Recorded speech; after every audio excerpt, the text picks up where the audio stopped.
আসসালামু আলাইকুম সুপ্রিয় এসএসসি পরীক্ষার্থীবৃন্দ, আজকের এই ভিডিওতে আলোচনা করব তোমরা যখন এসএসসি পরীক্ষার হলে প্রবেশ করবে তখন তোমাদেরকে এরকম একটা খাতা দেওয়া হবে এবং এখানে এরকম বাম পাশে সেলাই করা থাকবে এবং উপরের পেজ তোমাদের ওএমআর শিট দেওয়া হবে এবং ভিতরে এরকম খাতা থাকবে এবং এখান থেকে লেখাটা শুরু করতে হবে। যারা ঢাকা বোর্ডের স্টুডেন্ট এখানে লেখা থাকবে মাধ্যমিক ও উচ্চ মাধ্যমিক শিক্ষা বোর্ড ঢাকা। যারা সিলেট বোর্ডের স্টুডেন্ট তোমাদের লেখা থাকবে মাধ্যমিক ও উচ্চ মাধ্যমিক শিক্ষা বোর্ড সিলেট। যারা রাজশাহী এখানে রাজশাহী থাকবে, যারা কুমিল্লা বোর্ডের এখানে কুমিল্লা থাকবে। এরকম খাতাটা দেওয়া হবে এবং এ স্থান থেকে উত্তর লেখা আরম্ভ করতে হবে, তার মানে তোমাদেরকে এখান থেকে লেখাটা শুরু করতে হবে। এরকমভাবে এই খাতাটা তোমাদেরকে লিখতে হবে। আমরা আজকের এই ভিডিওতে আলোচনা করব তোমাদের উপরের পেজে যে ওএমআর শিট দেওয়া হবে এই ওএমআর শিট কীভাবে সঠিকভাবে ফিল আপ করবে সেই প্রসেসটা। এখানে সর্বপ্রথম উপরে 20 লেখা থাকবে। যারা 26 সালের পরীক্ষার্থী তোমরা 2026 এখান থেকে লিখে দিবে। তারপর এখানে এসএসসি এবং এইচএসসি দুইটা গড় থাকবে। এখান থেকে তুমি যেহেতু এসএসসি পরীক্ষা দিচ্ছ এখান থেকে এসএসসির গড়টা ফিল আপ করবে।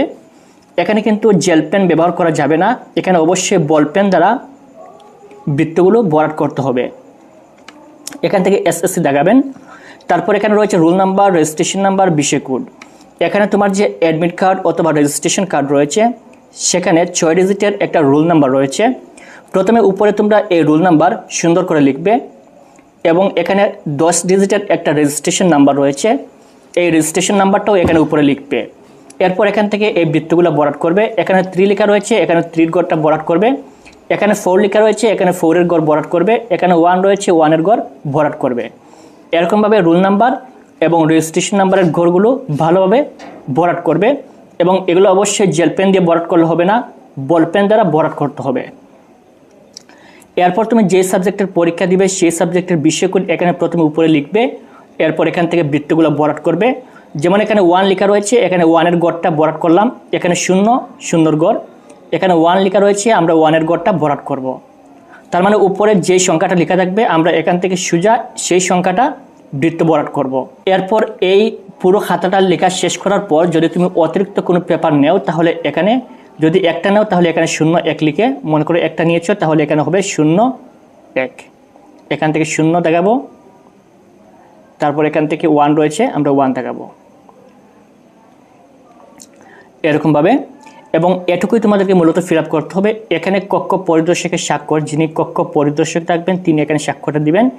এখানে তারিখ লেখা রয়েছে, এখানে যিনি কক্ষ পরিদর্শক থাকবেন, শিক্ষক থাকবেন, তিনি এখানে তারিখটা দিবেন।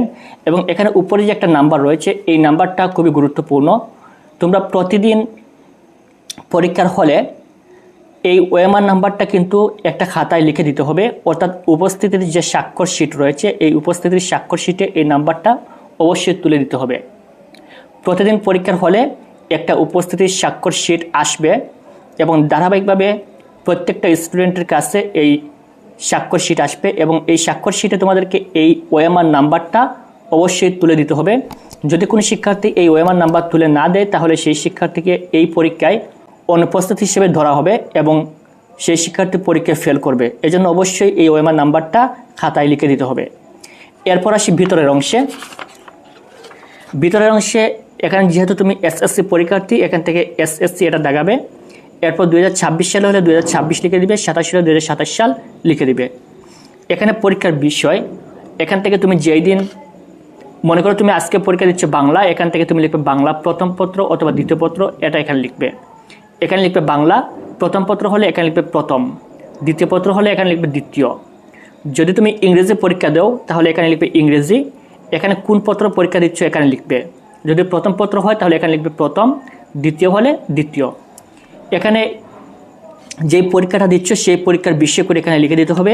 এখানে তুমি যেদিন পরীক্ষা দিবে সেই তারিখটা এখানে বসিয়ে দিবে এবং এখানে কী বার এটা অবশ্যই এখানে লিখে দিবে। যদি শনিবার হয় শনিবার, রবিবার হলে রবিবার, এখানে বারটা লিখে দিবেন এবং এখান থেকে লেখাটা শুরু করতে হবে। এখানে লেখা রয়েছে এ স্থান থেকে উত্তর লেখা আরম্ভ করতে হবে, তার মানে এখান থেকে আমাদের উত্তরটা লেখা শুরু করতে হবে। প্রথমে আমরা যে প্রশ্নটা লিখবো এখানে সুন্দর করে লিখবো। যেমন আমি প্রথমে লিখেছি এখানে 11 নং, এখানে লিখলাম 11 নং প্রশ্নের উত্তর। এরপর এখান থেকে লেখা শুরু করব। আশা করি বুঝতে পেরেছ। এরকমভাবে তোমাদেরকে পরীক্ষার হলে ওএমআর শিট ফিল আপ করতে হবে। যদি ওএমআর শিটে কোনো ধরনের ভুল ত্রুটি হয় তাহলে পরীক্ষার খাতাটা বাতিল হওয়ার সম্ভাবনা রয়েছে। এর জন্য অবশ্যই ভালোভাবে দেখে শুনে ওএমআর শিটটা ফিল আপ করবেন। পরবর্তী তোমাদের পরীক্ষার সকল আপডেট এবং সাজেশন আমাদের এই চ্যানেল থেকে পাওয়ার জন্য চ্যানেলটি অবশ্যই সাবস্ক্রাইব করে রাখবেন। Thank you so much.